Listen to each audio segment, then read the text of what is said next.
Kids, कैसे हैं आप सब। उम्मीद करती हूँ कि आप सभी घर पर सेफ रहकर पढ़ाई के साथ साथ ढेर सारी मस्ती कर रहे होंगे।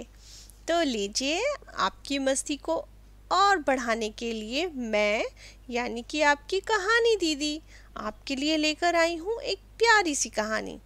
तो शुरू करते हैं आज की कहानी। यह कहानी उत्तर प्रदेश की लोक कथा है। उत्तर प्रदेश का नाम तो आप सब ने सुना होगा। ये हमारे देश भारत का एक स्टेट यानी कि राज्य है।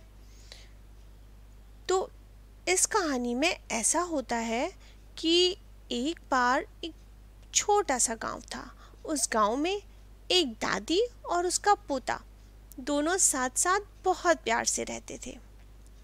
उसकी दादी रोज रात में बच्चे को तरह तरह की कहानियाँ सुनाती थी और बच्चा भी उन कहानियों को बड़े मज़े लेकर सुनता था, बिल्कुल आप लोगों की तरह। एक दिन उस गांव में बहुत तेज बारिश हो रही थी।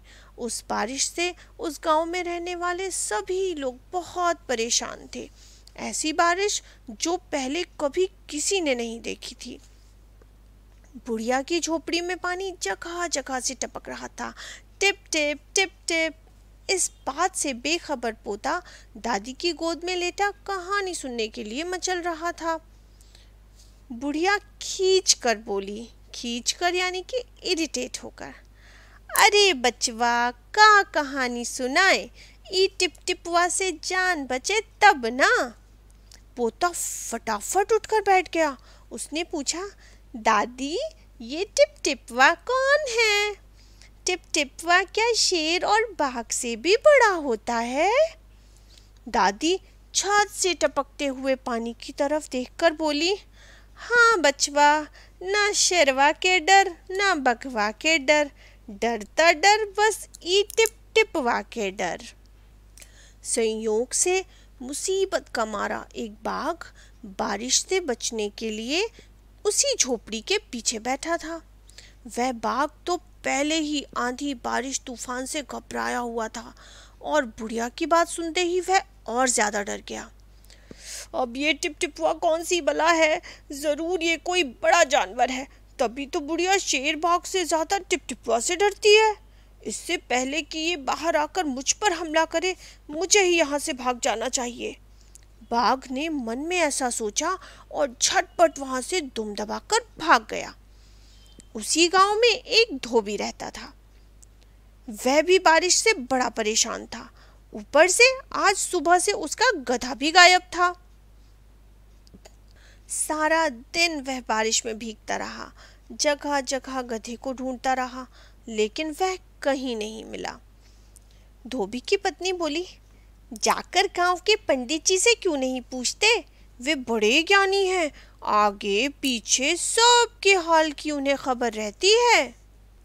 धोबी को पत्नी की बात ठीक लगी। उसने अपना मोटा सा डंडा उठाया और उठाकर पंडित जी के घर की तरफ चल पड़ा। वहां जाकर उसने देखा पंडित जी तो पहले से ही बारिश से बहुत परेशान थे। उनके घर में ढेर सारा बारिश का पानी भर गया था, जिसे वे बाहर निकाल निकाल कर फेंक रहे थे। धोबी ने बड़ी बेचैनी से पूछा, महाराज, मेरा गधा सुबह से नहीं मिल रहा है, जरा पोथी बाँच कर बताइए तो वह है कहाँ? सुबह से पानी निकाल निकाल कर पंडित जी थक गए थे।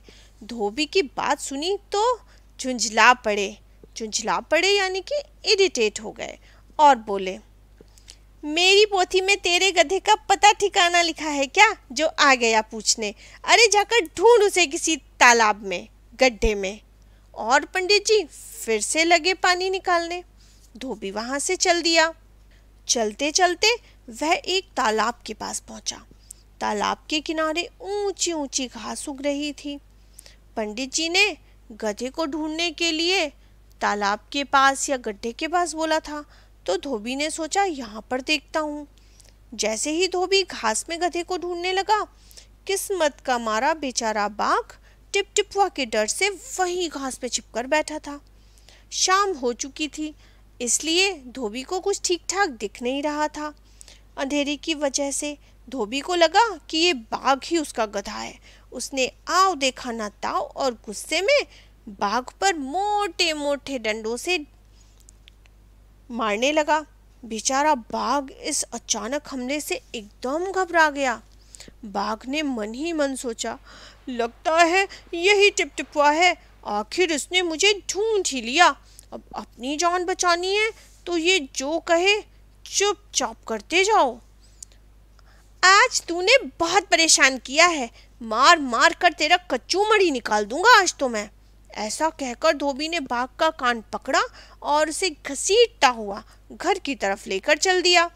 बाघ भी चुपचाप बिना चूं चपड़ किए भीगी बिल्ली बना धोबी के पीछे पीछे चल दिया।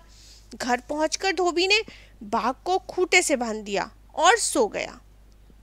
सुबह जब गांव वालों ने धोबी के घर के बाहर खूंटे से एक बाघ को बंधे देखा तो उनकी सबकी तो आंखें खुली की खुली ही रह गईं। तो देखा बच्चों, डर कैसा भी हो कभी भी अच्छा नहीं होता।